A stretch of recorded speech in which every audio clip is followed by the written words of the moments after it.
డబ్బులుండే వాళ్ళ దగ్గర ఎక్కువ డబ్బులు వెళ్ళిపోతున్నాయి. డబ్బులు లేని వాళ్ళు పేదరికంలోనే ఉన్నారు. ఇవన్నీ ఆలోచించిన తర్వాత ఆ రోజు మేము ఆలోచించింది global forum for sustainable transformation కింద నాలెడ్జ్ ఉంది, ప్రపంచం మొత్తం టెక్నాలజీ అవైలబుల్ ఉంది. ఊబరైజేషన్ ద్వారా ఎందుకు మనం పొలిటికల్ ఐడియాలజీని అంటే పబ్లిక్ పాలసీస్ ఎందుకు ప్రమోట్ చేయకూడదు, ఎందుకు ఆంటర్ప్రెన్యూర్స్ ని ప్రమోట్ చేయకూడదని ఆలోచించాం. ఆ ఆలోచన నుంచి పుట్టిందే ఈ GFST. ఇంత మునుపు కూడా నేను కొన్ని ఆర్గనైజేషన్స్ డెవలప్ చేశాను.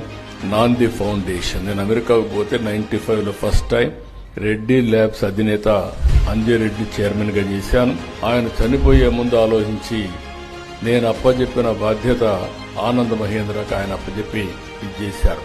ఈ రోజు ఆ ఆర్గనైజేషన్ ఇండియా మొత్తం సర్వీస్ చేస్తా ఉంది. అరకు కాఫీని ప్రపంచం మొత్తం తీసుకువెళ్లిన వ్యవస్థ నాంది ఫౌండేషన్ అని చెప్పి కూడా నేను మీకు తెలియజేస్తున్నా. ఈ రోజు అరకు ప్రపంచం అంతా కూడా మీ పరిస్థితికి వచ్చింది.